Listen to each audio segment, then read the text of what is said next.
नमस्कार दोस्तों, मैं दीपक शर्मा अंग्रेज आपका स्वागत करता हूं द लीगल चैम्बर में। अब दोस्तों, आज हम बात करने वाले हैं एक प्रॉपर्टी को ट्रांसफर करने के सबसे बेस्ट माध्यम के बारे में। जी हां, आज हम बात कर रहे हैं गिफ्ट डीड के बारे में, जिसे कुछ लोग उपहार दान के नाम से भी जानते हैं या फिर बख्शीशनामा के रूप से भी इसे बोला जाता है। अब हमें पता होता था कि अगर एक बार गिफ्ट डीड कर दी गई तो उसको करने के बाद भी अनेकों माध्यम ऐसे होते थे जहां से उसको कैंसिल करवाया जा सकता था। एक व्यक्ति जिससे धोखे से गिफ्ट करा ली, जिससे चालाकी से गिफ्ट करा ली, या गिफ्ट में कोई कंडीशन लिखी गई वो पूरी नहीं हुई, उसके बाद गिफ्ट कैंसिल करा दी। ये अनेकों माध्यम होते थे जहां पर आप कोर्ट का दरवाजा खटखटाकर उस गिफ्ट डीड को कैंसिल करवा सकते थे।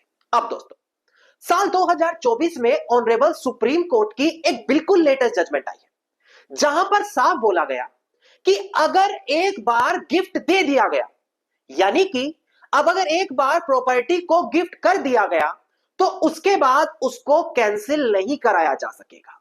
यह चीज ऑनरेबल सुप्रीम कोर्ट ने बिल्कुल साफ शब्दों में यहां पर कह दी है। इसके अलावा अपनी इस जजमेंट में तीन मुख्य ग्राउंड बताए, तीन जरूरी बातें बताई जिनके सहारे से ही सिर्फ और सिर्फ किसी भी गिफ्ट डीड को कैंसिल कराया जा सकेगा।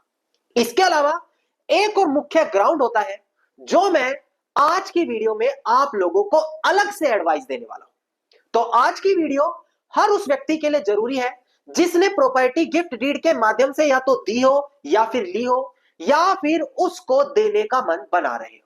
तो अगर आप लोगों को हमारी ये वीडियो अच्छी लगती है तो बिल्कुल छोटा सा अनुरोध है, वीडियो को स्टार्टिंग में तुरंत लाइक कर दें, अपने व्हाट्सएप स्टेटस पर जरूर शेयर करें, और आप लोगों को हमारी वीडियोस कैसी लगती हैं, कौन से राज्य से आप हैं, हमें कमेंट सेक्शन में जरूर लिखें। तो चलिए दोस्तों, अब आज की इस वीडियो को हम ज्यादा लंबा ना करते हुए आज की इस वीडियो को स्टार्ट करते हैं।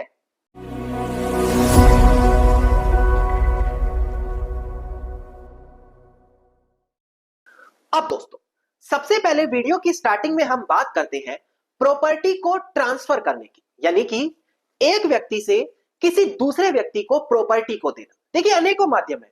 आप चाहे तो सेल डीड कर सकते हैं, जिसे बिक्रीनामा बैनामा बोलते हैं, विल वसीयत कर सकते हैं, बड़ा सिंपल प्रोसेस होता है।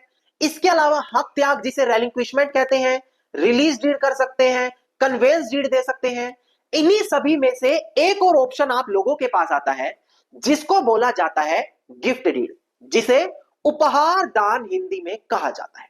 यकीन मानो, यह सबसे बेस्ट तरीका बताया जाता है किसी भी प्रॉपर्टी को ट्रांसफर करने का, क्योंकि सबसे मुख्य बात इसमें यह होती है कि जब आप किसी को कोई प्रॉपर्टी गिफ्ट करते हैं तो उसके अंदर किसी भी प्रकार का पैसे का लेन देन नहीं दिखाना पड़ता। दूसरी चीज, अगर एक बार गिफ्ट रजिस्टर्ड दस्तावेज बनाकर दे दी गई तो उसके बाद उसको अगर कोई कैंसिल कराना चाहे तो उसको सिर्फ और सिर्फ कोर्ट का दरवाजा खटखटाना होता है, और वो भी आसान नहीं होता कि उसको हम जाएं और जाकर कैंसिल करा दें। इसके अलावा आजकल अनेकों राज्यों में राज्य सरकार द्वारा यह स्कीम भी चलाई गई है जहां पर मात्र 5,000 रुपए टैक्स लेकर आप किसी भी परिवार वाले को गिफ्ट कर सकते हैं, यानी कि कम दामों में एक रजिस्टर्ड दस्तावेज के माध्यम से किसी को भी प्रॉपर्टी आप दे सकते हैं। ये जो मैंने सारी टेक्निक्स आपको बताई प्रॉपर्टी ट्रांसफर करने की, गिफ्ट डीड, सेल डीड वगैरह, इनके अंदर क्या क्या कानूनी प्रावधान होते हैं, क्या क्या चीजें ध्यान रखनी है, किस कंडीशन में एक डीड अवैध मानी जाएगी, ये सारी चीजें हमें ट्रांसफर ऑफ प्रॉपर्टी एक्ट में डीपली बताई गई।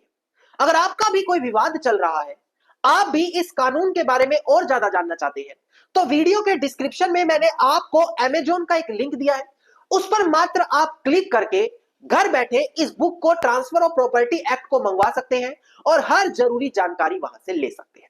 नौ, अब हमें ध्यान देना होगा ट्रांसफर ऑफ प्रॉपर्टी एक्ट के सेक्शन 126 के ऊपर, क्योंकि यहां पर बात की गई है गिफ्ट डीड के बारे में। अगर आप गिफ्ट डीड को जानना चाहते हैं तो यह सेक्शन आपको पढ़ना बनाने वाले हैं। एक बार डिस्प्ले पर ध्यान दीजिएगा दोस्तों, आप डिस्प्ले पर आपको दिखाई दे रहा है section 123 transfer of property act, जो मैंने पहले गलती से 126 बोल दिया था। अब देखिए, सेक्शन 123 बताता है कि गिफ्ट डीड के केसेस में ट्रांसफर कैसे माना जाएगा। साफ लिखा गया है, for the purpose of making a gift of immovable property, यानी कि अगर आप किसी अचल संपत्ति को गिफ्ट के माध्यम से देना चाहते हैं तो वो जो गिफ्ट दिया जाएगा केवल और केवल रजिस्टर्ड इंस्ट्रूमेंट के माध्यम से, यानी कि रजिस्टर्ड दस्तावेज के माध्यम से दिया जाएगा, जिस पर डोनर के साइन होने अनिवार्य है। डोनर कौन होता है? जो प्रॉपर्टी गिफ्ट दे रहा होता है। इसके अलावा कम से कम 2 गवाहों के साइन होना अनिवार्य है, साफ लिखा है। इसके अलावा अगर आप किसी मूवेबल प्रॉपर्टी को गिफ्ट देते हैं, मूवेबल किसे कहते हैं? किसी को गहने दे दिए, ज्वेलरीज दे दी, जो प्रॉपर्टी में नहीं आता, अचल संपत्ति में नहीं आता, तो उसको आप चाहे तो रजिस्टर्ड इंस्ट्रूमेंट से भी दे सकते हैं, या सिर्फ सामने वाले को वो प्रॉपर्टी डिलीवरी कर दी तो उससे भी वो वैलिड गिफ्ट माना जाता है। सेक्शन 123 आपको साफ बताता है कि किस तरीके से प्रॉपर गिफ्ट डीड का दस्तावेज कानूनी रूप से वैलिड माना जाएगा। अब ध्यान दें, कई बार देखा जाता है, एक बार गिफ्ट कर दिया, गिफ्ट करने के कुछ दिनों कुछ सालों बाद अक्सर लोगों का कहना होता है, हमसे तो धोखे से करवा ली, हमें तो चालाकी से करवाई गई है, हमें तो बातों में फंसाकर कुछ और कहकर ले जाया गया था, उसको कहकर गिफ्ट कराई गई है। ऐसी कंडीशन में आप करें क्या?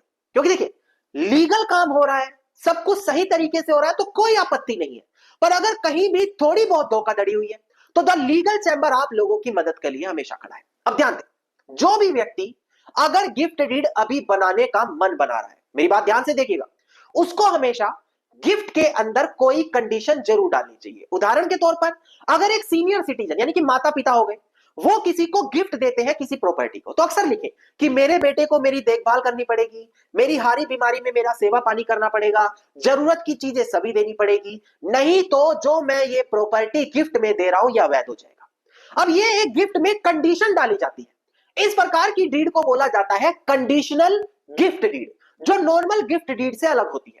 यहां पर क्या होता है दोस्तों, अगर किसी ने भी कोई भी कंडीशन पूरी नहीं करी तो सीधा आप कोर्ट का दरवाजा खटखटा सकते हो और यह कह सकते हैं कि देखो, गिफ्ट में जो कंडीशन दी गई थी इन्होंने वो पूरी नहीं करी, इस गिफ्ट को अवैध ठहरा दे। अब कंडीशन कुछ भी हो सकती है, जैसे आप प्रॉपर्टी आगे नहीं बेच सकते, प्रॉपर्टी पर कोई पर्टिकुलर काम नहीं कर सकते, वो कंडीशन आपकी सिचुएशन के आधार पर निर्धारित होगी, और अगर जिसको प्रॉपर्टी गिफ्ट दे दी उसने कल को कोई भी गड़बड़ करी तो बड़ी आसानी से आप उस दस्तावेज को कैंसिल करा सकते हैं। और अगर बात आए दस्तावेज को कैंसिल करवाने की, तो सीनियर सिटीजन को और बड़ा बेनिफिट मिलता है। सीनियर सिटीजन कौन? जिनकी उम्र 60 वर्ष से अधिक है, उनके लिए सीनियर सिटीजन ट्रिब्यूनल एक्ट है, maintenance and welfare of parents senior citizen act section 2007, उसका अगर आप सेक्शन 23 देखें तो यह बहुत बड़ा बेनिफिशियल साबित हुआ है सीनियर सिटीजन के लिए। एक बार डिस्प्ले पर ध्यान दें, सेक्शन 23 कहता है कि जहां पर कोई सीनियर सिटीजन इस एक्ट के लागू होने के बाद, यानी कि 2007 के बाद किसी प्रॉपर्टी को गिफ्ट या किसी दूसरे माध्यम से ट्रांसफर कर रहा है और वहां पर कंडीशन डाल देता है, जैसे कि मैंने बोला था मेरी सेवा पानी करो, हारी बीमारी में मेरे को ध्यान रखो, इस प्रकार की कंडीशन डाल देता है, और जिसको वो प्रॉपर्टी मिली है उसको हम ट्रांसफर ही बोलते हैं। अगर वो फेल हो जाते हैं इस प्रकार की बेसिक सेवा पानी करने में, तो उस प्रकार की गिफ्ट डीड को कानूनी रूप से फ्रॉड, कोएजन या अंडर इन्फ्लुएंस माना जाएगा, और जैसे ही जो गिफ्ट देने वाला था यानी कि सीनियर सिटीजन थे, वो कोर्ट का दरवाजा खटखटाएगा तो वो गिफ्ट को सीधा वॉइड ठहरा देगा। अब यहां पर सेक्शन 23 कहता है कि सीनियर सिटीजन ट्रिब्यूनल में जाओ और मात्र 1 साल के अंदर आपका वो डॉक्यूमेंट अवैध हो जाएगा,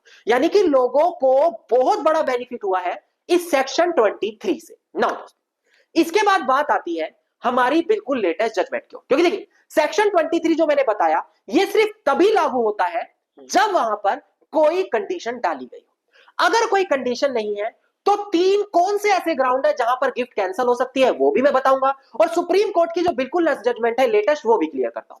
ध्यान दीजिएगा डिस्प्ले पर, केस टाइटल है हमारा एन थाजुद्दीन, जो यहाँ पर अपीलियंट है, versus Tamil Nadu khadi and village industries board, जो यहाँ पर रिस्पोंडेंट है। इसका सिविल अपील नंबर है 6333 ऑफ 2013 और डेट ऑफ जजमेंट है 24 अक्टूबर साल 2024। तो यहां से आपको अंदाजा लग गया, द लीगल चैंबर पर हर एक लेटेस्ट अपडेट आपको हमेशा देखने को मिलेगी। नाउ दोस्तों देखिए, इस जजमेंट में सुप्रीम कोर्ट ने साफ बोला कि हम गिफ्ट डीड को ऑर्डिनरली आमतौर पर कभी भी रिवोक नहीं करेंगे। रिवोक मतलब उसको कैंसिल नहीं करेंगे, जहां पर स्पेशली ये ध्यान दीजिएगा, no right of revocation in reserve in the deed, जहां पर उस गिफ्ट डीड को कैंसिल कराने के लिए कोई भी स्पेशल कंडीशन या पॉइंट ना हो। जहां पर मैंने आपको बोला था कि इस गिफ्ट के अंदर कोई ना कोई कंडीशन जरूर डालें ताकि उसको कैंसिल कराने में आप लोगों को आसानी हो। ना दोस्तों, यही सेम चीज यहां पर बोली गई।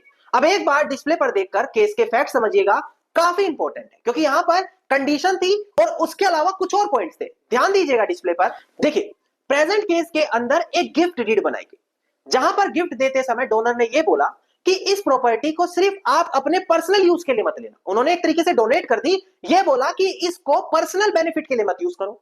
जिसको हमने खादी वगैरह का जो कपड़ों का काम होता है वो उसके बोर्ड के पर्पस के लिए यूज होगा, कोई भी इंसान पर्सनल पर्पस के लिए यूज नहीं करेगा। और यहां पर गिफ्ट देते समय कोई भी कंडीशन नहीं डाली कि अगर ऐसा कुछ हुआ तो रिवोक हो जाएगा, ऐसा कुछ हुआ तो गिफ्ट डीड कैंसिल हो जाएगी, ऐसी कोई कंडीशन नहीं डाली, सिर्फ एक कंडीशन डाली कि पर्सनल यूज के लिए नहीं होगा। अब क्या हुआ, कुछ दिनों बाद, कुछ समय बाद, साल 1987 में जो डोनर था उसके उत्तराधिकारियों ने इस गिफ्ट डीड को कैंसिल कर दिया, जबकि यहां पर कोई कंडीशन थी ही नहीं उस गिफ्ट को कैंसिल करने की। तो यहां पर क्या हुआ, जिसको ये गिफ्ट मिली थी प्रॉपर्टी, वो प्लेंटी बनकर कोर्ट में दावा डालता है, यही कहता है कि देखो यहां पर ये डॉक्यूमेंट तो कैंसिल होना ही नहीं चाहिए, क्योंकि गिफ्ट में कोई कंडीशन थी ही नहीं। और अगर कोई कंडीशन नहीं थी तो आमतौर पर थोड़ी ना कोई भी उठकर बोल देगा कि मैंने गिफ्ट कर दिया, मैं कैंसिल करवा रहा हूं। ये चीज यहां पर कोर्ट के सामने। अब ध्यान दे, सुप्रीम कोर्ट ने 3 बड़े ग्राउंड बताए कि सिर्फ यही 3 ग्राउंड है, केवल तभी गिफ्ट कैंसिल होगा, वरना नहीं होगा। ध्यान दीजिएगा डिस्प्ले पर, एक एक करके मैं तीनों ग्राउंड क्लियर करूंगा। देखिएगा, देखिए पहला ग्राउंड बताया कि जो डोनर और डोनी यानी कि जिसने गिफ्ट दिया और जिसने गिफ्ट लिया है, अगर वो एग्री है, इस चीज की हामी भर रहे हैं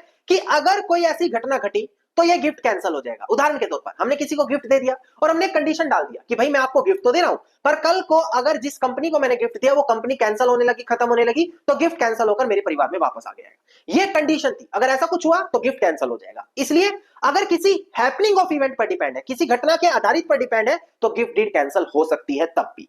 सेकंड कंडीशन बताई गई, देखिएगा, देखिए सेकंड पॉइंट कहता है जहां पर जो गिफ्ट है या तो वो पूरा का पूरा या उसका कुछ हिस्सा अवैध ठहराया जाए, वही ठहरा जाए, क्योंकि डोनर ने उसमें लिखा था कि अगर ऐसी कोई कंडीशन हुई तो गिफ्ट को वही ठहरा देंगे। एग्जांपल के तौर पर मैंने बताया प्रॉपर्टी किसी को गिफ्ट करने कंडीशन डाल दें कि अगर इसको किराए पर दे दिया तो अवैध हो जाएगा, ये मेरी इच्छा है, मैं डोनर हूं, मैं गिफ्ट दे रहा हूं। तो अगर ऐसी कोई कंडीशन है और आप लिख रहे हैं कि किसी को किराए पे दोगे, बेच दोगे तो ये अवैध हो जाएगी गिफ्ट डीड, तो उस ग्राउंड पर भी गिफ्ट को बाद में कैंसिल करवाया जा सकता है। तीसरा पॉइंट देखिए डिस्प्ले पर क्या बताता है, यह कहता है कि अगर गिफ्ट इस तरीके से बनाई गई है जहां पर उस कॉन्ट्रैक्ट को रिस्काइंड कराया जा सकता है। रिस्काइंड का मतलब होता है लीगली तौर से कैंसिल कराया जा सकता है। एग्जांपल के तौर पर गिफ्ट करने वाला माइनर था, 18 साल से कम था, उसको समझती ही नहीं मैं क्या कर रहा हूं, वो एक इंसेन या इडियट था, पागल इंसान था। ये वो लोग होते हैं जिनको कोई भी कॉन्ट्रैक्ट करने का अधिकार नहीं होता। तो अगर गिफ्ट इस तरीके से बनी है जहां पर उसको लीगली तौर पर वैलिड नहीं ठहराया जा सकता, प्रेशर में बना दी, धोखाधड़ी करके बना दी, तो वहां पर गिफ्ट को फिर भी कैंसिल कराया जा सकता है। ये 3 ग्राउंड बताए जहां पर सिर्फ और सिर्फ गिफ्ट कैंसिल होगी, वरना नहीं होगी। यह भी ऑनरेबल सुप्रीम कोर्ट ने यहां पर साफ तरीके से क्लियर कर यह बोला गया कि यहां पर जिस तरीके से ऑर्डिनरी रूप से गिफ्ट को कैंसिल कर दिया गया वो बिल्कुल भी वैलिड नहीं है। धन्यवाद दोस्तों, उम्मीद करता हूं वीडियो में मिली जानकारी आप लोगों के लिए बेहद ज्यादा जानकारी साबित हो, और यह वीडियो जो गिफ्ट डीड के नए पॉइंट्स, नए कानून से आपको अपडेट करती है, आप लोगों के लिए काफी ज्यादा हेल्पफुल साबित होगी। अगर आपको हमारी आज की वीडियो अच्छी लगी तो वीडियो को आप लाइक, शेयर और कमेंट जरूर कीजिएगा। वीडियो से जुड़ा अगर आपका कोई क्वेश्चन है मुझे कमेंट सेक्शन में लिख सकते हैं। इसके अलावा अगर आप लोग रोजाना इसी प्रकार की हर इंपॉर्टेंट वीडियो देखना चाहते हैं तो चैनल को तुरंत सब्सक्राइब करके नोटिफिकेशन बेल आइकन आप जरूर दबा दें।